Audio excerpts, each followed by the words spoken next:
Welcome back, survivors. Before we dive into today's breakdown, a quick highlight.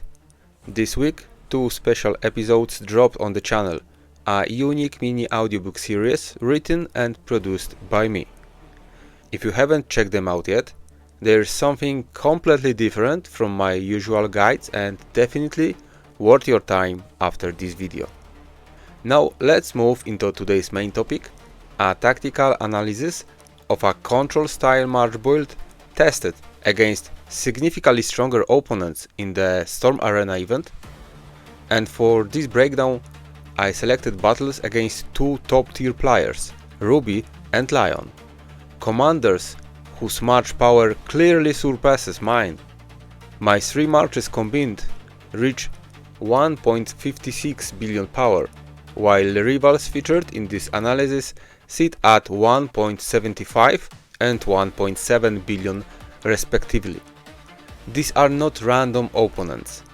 They are veteran names most longtime players instantly recognize.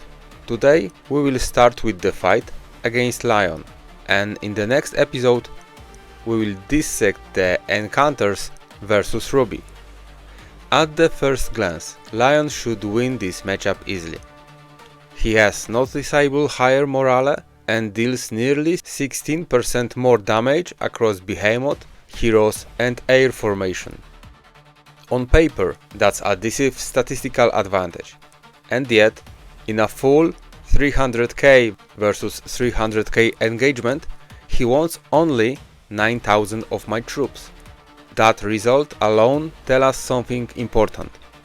Raw stats don't always translate into battlefield dominance when control mechanics are properly optimized. Digging deeper into the hero report reveals the first major clue. Every single of the Lion's heroes uses the Cripple DNA gen. In the detailed damage and protection logs, this gene clearly dominates, outperforming options like Resilience Decay, Resilience Breach and Morale Shatter.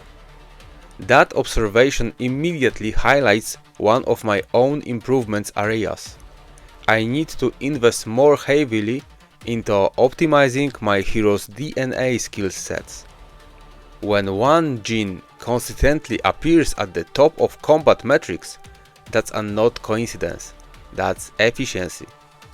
Another detail worth noting is how strong its resonated DNA skills perform.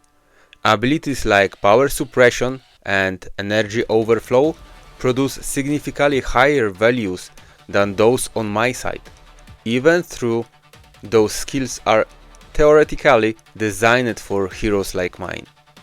This shows that synergy and enhancement levels matter just as much as skill selection itself.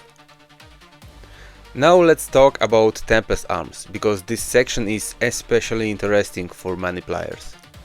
On my side, each hero runs Lethal Landmine 4, which is solid and consistent for a control build. Nothing flashy, but reliable. Lion, however, uses Making Trap 4 on an infantry hero. That's unusual, since infantry heroes are typically defense focused, and if that same piece had been placed on a rider or hunter hero, it likely would have produced much stronger numbers.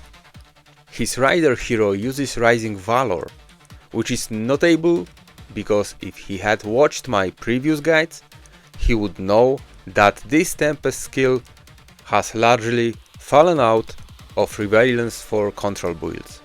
The current control meta doesn't rely on burn mechanics anymore, and that strategy has essentially expired. Finally, his hunter hero carries Aura of Thorn 4. This choice is a bit misleading because within Generation 3 Tempest gear, it's actually one of the weakest options available for hunters. A far stronger pick would be Mark of Fury or even its weaker counterpart, Mark of Strength. Individually, these choices might seem minor, but when you stack multiple small inefficiencies together, they absolutely affect the final battle outcome. And that's the key lesson from this fight. Optimization isn't about one big upgrade. It's about dozens of small, smart decisions that collectively shift the result. Even against stronger players, a well-constructed control match can dramatically reduce losses and stay competitive in fights it statistically shouldn't survive. And that's it for today. Let me know in the comments, are breakdown videos like this one helpful for you? And would you like to see more analysis of real battles like this one?